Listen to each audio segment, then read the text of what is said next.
Good morning, Your Honor. Patricia Mandernack for the people, P84088. Good morning. And good morning, Your Honor. May it please this most honorable court, Kim Michon, Neighborhood Defender Services, P59167. And it's my pleasure to represent the defendant in the matter. Good morning, Ms. Michon. Good morning, Mr. James. How are you today, sir? I'm good. Good. So we are here for sentencing. So Judge, at the top of the page under offense, it says count 1 aggravated stalking attempt. Yes. It should just be aggravated stalking. Okay. And then the offense max, instead of being 2 years, 6 months, should be 5 years and or $10,000. Semicolon probation for any term of years, not less than 5. The defense agrees. Okay. Go ahead, Ms. Michon.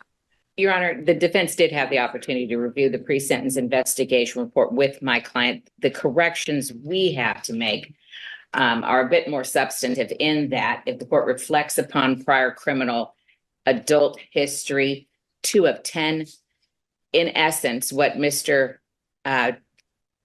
James is saying is that he does not remember any of the convictions for trespass, which include one that is 2 of 10, which is a 1995 conviction for trespass. He disagrees that that's him. He does know that there's another person with his same name living in that same community. I don't know if that's where all of these are coming from. He's also going to object to 3 of 10. Wait, I'm sorry. Oh, sorry. So I see the one for 2 of 10. Okay, go ahead. And So- then there's one that's 3 of 10. He also has no memory of that whatsoever. Okay.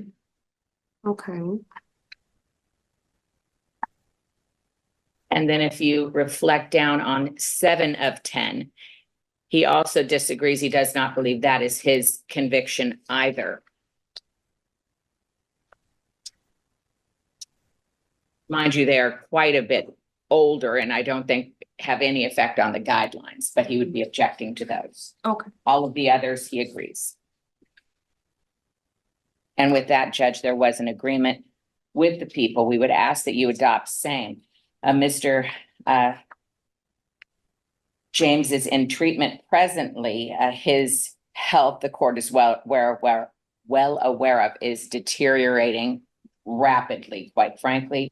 He has not been able to see his doctors at U of M in quite some time for a scan. He is hoping that the court will remove the tether and allow him to continue in outpatient treatment and obviously get the help that he needs for his present cancer treatment.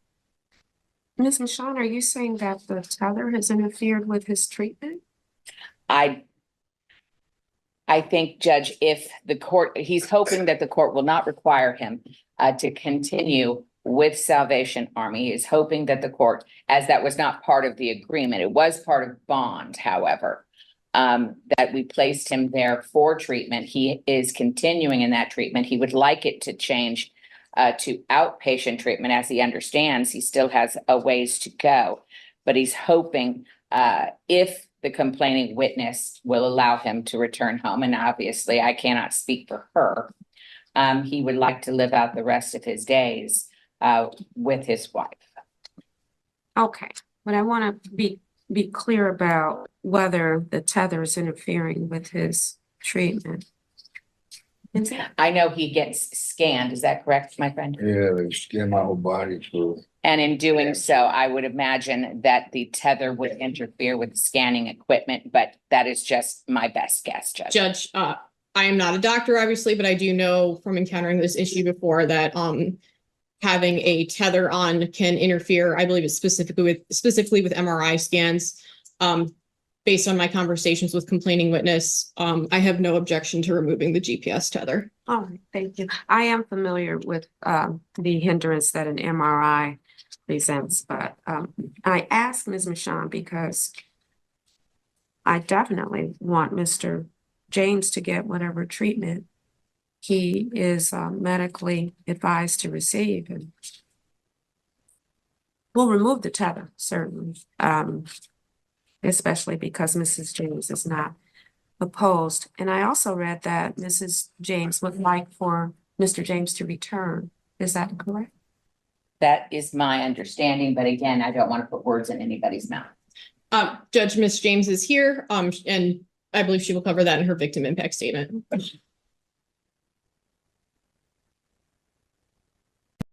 And Judge Miss James has requested that her victim advocate, Brittany Terrell, step up with her when she makes her statement. Is that okay? Certainly. Thank you, Judge. Your Honor, counsel, thank you for this time. Just one moment, just one moment. Take a deep breath. I've been trying all morning, I'm sorry. State your name for the record. My name is Sheila Lynn James. Go ahead, what would you like me to know, Ms. James? Well, as I just told you my name, thank you for giving me this time to speak with you today. I really didn't know what I was going to say, but then I started thinking, 25 years, literally half of my life. And there's been good times, but to be honest, there's been very few and far between. Because the battle always came first. But what it comes down to is I love him. I do love him, or believe me, if you knew me, I wouldn't have stayed. I tried to save him. That's where I went wrong. I had it in my head, if I could just say the right thing, he'd finally get it. He'll finally understand he needs to quit. And he did for 14 years. 14 years he was sober. And then one day he walked in the house and I just looked in his eyes and knew and went, really? And he was like, what? Well, you know what? There it was. It was all over again. I'm going to tell you, once you see the look in the eyes one time, you always know it the next time you see it.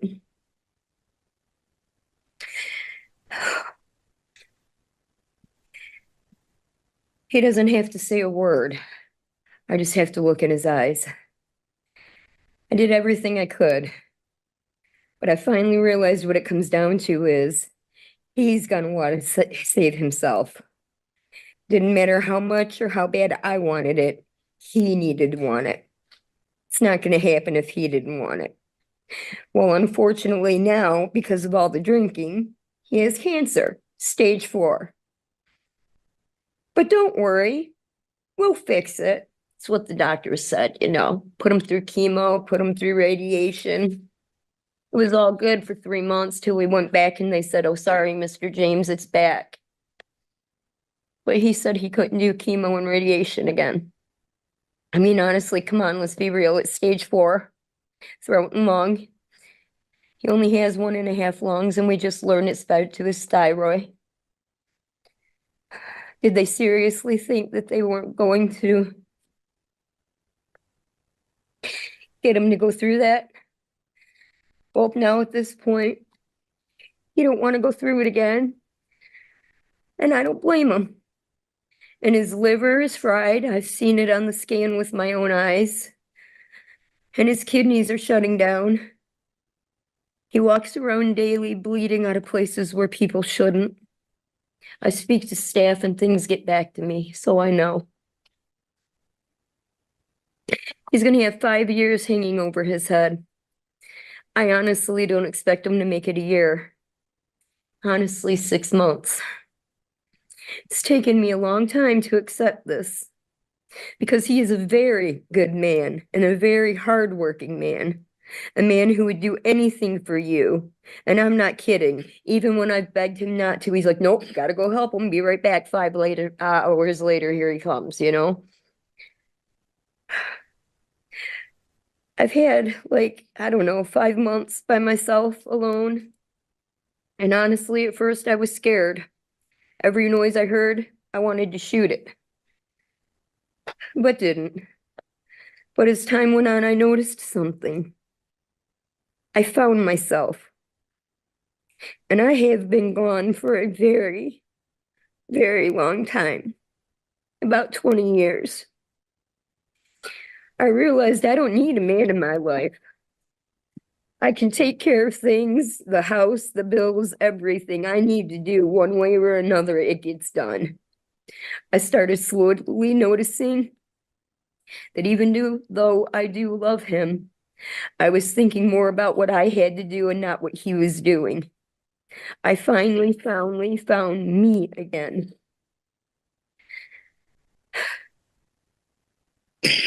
I have been, for a very long time, upset because all I do is worry, wondering what he's doing, where he was. Okay, my God, is he drinking? What's he doing? Is he coming home wasted? Are we gonna fight? I stopped all that. I don't do that anymore.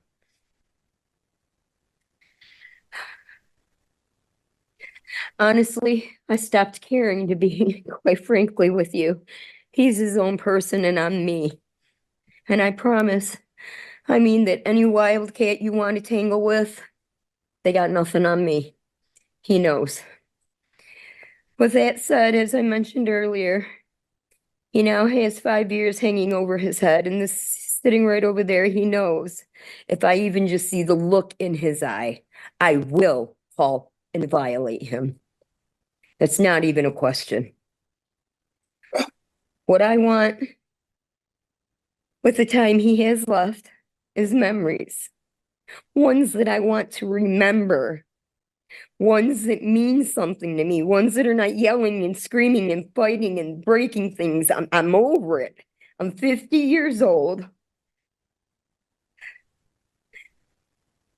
But I just can't do this anymore. I've already had one heart attack this year. I will not let anyone, including him or anything else, cause me to have another. I see myself in a different way. And I just cannot and will not watch him drink himself to the grave faster than what God wants to put him there. And the family, they're in this courtroom. They're behind me 100%. I've thought long and hard about this, believe me. It gives me headaches thinking about it. But with the way his physical health is, and where he's bleeding, where people aren't meant to be bleeding from, he's been off drugs and alcohol now almost 6 months. I've decided I don't care if he comes home. With the tail hanging over his head, I'm not expecting any trouble from him. Because as I said, he knows in a heartbeat, I will call. That's not even a question. However, he does need to put in his head right now. In the half a year he's been gone, I've made changes in the home. Changes I'm comfortable with, and he's just going to have to deal with it because I do. And I have the control, and that's what matters. And when it comes down to him and my brother, they're just going to have to find a way to let bygones be bygones and get along. Because that's my brother and he's my husband. What he did to me, I own it. I know he owns it. I can forgive, but I won't forget. And I swear on my daddy's grave, and that's a sacred swear to me for anyone who knows me. I'll break his fingers, call for EMS, and then the police after. So he can come home when you allow him. And I'm sorry this is all I could come up with. And I'm sorry if I wasted the court's time. But thank you for letting me speak with you. Well, James, it's not only your right to speak, but it's my honor to allow you to speak. Thank you for that. You don't have to thank me. You're entitled. You've earned it. Thank You you. deserve it. I appreciate that. Thank you. You have a wonderful day. Ms. Michon, any allocution on behalf of Mr. James? Other than to say, and forgive the language, that is one heck of a lady. What an extraordinary woman that this man has. Both the grace she has shown, the strength she has shown, and the fact that she advocated for herself. That's extraordinary. And it was a privilege to see. And I hope he deserves it. And I hope he heard her and will not be back before the court and disappoint that amazing woman again. Thank you. I don't want to go through this again. I'm so tired of being locked up and doing things and cleaning up after people that are just ridiculously not there. You know what I'm saying? I do janitorial in the center, and instead of in the toilet, it's on it, around it, and back of it, and you know what I mean? And I'm bending over, cleaning, sweeping, mopping. It's hurting my back. My kidneys are already putting pressure on them, and you know, I wouldn't mind working, but I need something to where I can stand fine. It's bending over, picking up paper and 5 acres of land. You know what I mean? That kind of thing. I don't like to sit. I'm quite active, but I can work. She needs some help with things, the car, everything else. So yeah, I will be doing quite well. I can do this. I believe you. You know, Mr. James, the last time that we were together, I told you, and I believe this as well, that no one knows how long you have. I'm a person of faith, so I happen to believe that that is in God's hands. You may not be, but scientifically, we know that nobody knows. And I'm hopeful that however much time you have left, you'll do exactly what your wife has requested, that you will create memories that when you're gone, she and the rest of your family can enjoy. You've had a very rough go. And, you know, we talked a little bit the last time about how alcoholism is a disease, and it's insidious because it's accepted by society. And it seems to be elevated above all other drugs that people take and use and misuse. So it's easy to do, and it's easy to get caught up in it. And everyone who drinks doesn't have the susceptibility that you do. You have a disease along with the cancer and along with your mental health issues that I suspect you were self-treating for many, many years. I've said all of that to say there's not a lot more that I can say than what your wife has already said, so I'm not going to belabor the point. But I believe that you can spend the rest of your days sober, productive, and happy if you put your mind to it, if you continue to put your mind to it. And I'm rooting for you. I'm rooting for your entire family. Yeah, I gotta make amends to a lot of people. I've let go and let God took it, and I pray every day. So And as far as those toilets are concerned, I think, Mr. James, perhaps this isn't the reason that the Salvation Army requires it of its residents, but I think that it's humbling. I think that that kind of activity can help us become better and help us give consideration to others more than ourselves. And you can take those lessons when you go back home to your wife, who's waiting for you to be the husband with whom she fell in love and has spent all of these many years with, right? It's going to be the sentence of the court to adopt the sentence agreement, which is for 5 years of probation. And we did agree to batterer's intervention. yes, I've got it set up, but I wasn't able to attend. I was required to have a day off because it couldn't interfere with my classes or my work, and I didn't have any days off until the court date. I had Well- to change my day off to work Monday and come here. And Well, your agent is going to work around your schedule. And we do expect you to participate in it and to complete it. But I want you to know that what I want to see for you, what I think is the biggest priority, is for you to go home and make those memories with your wife and the rest of your family.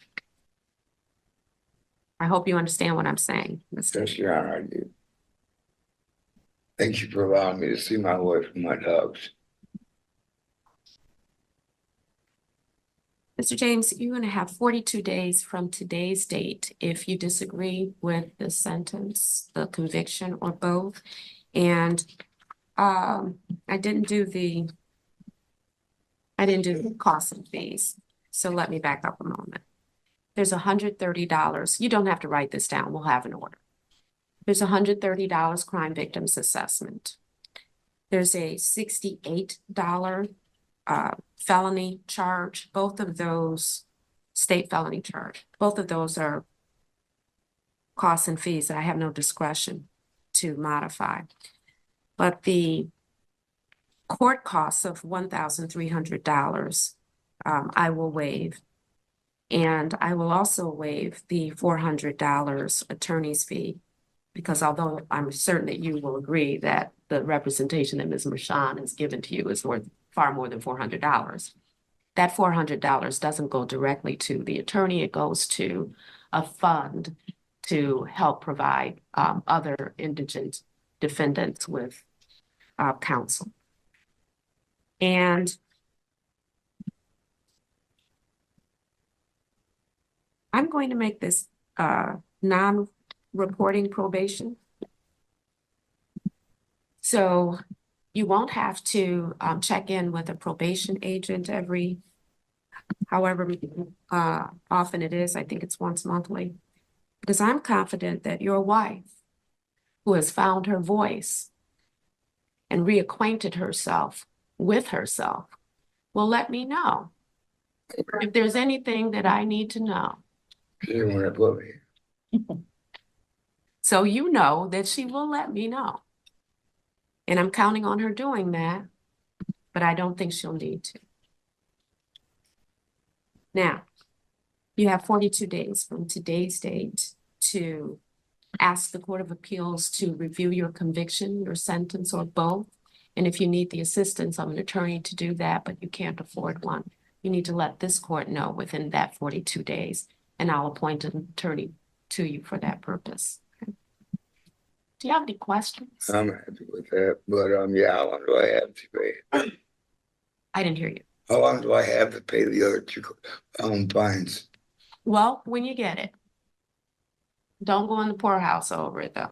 Yeah, Pay it as you can.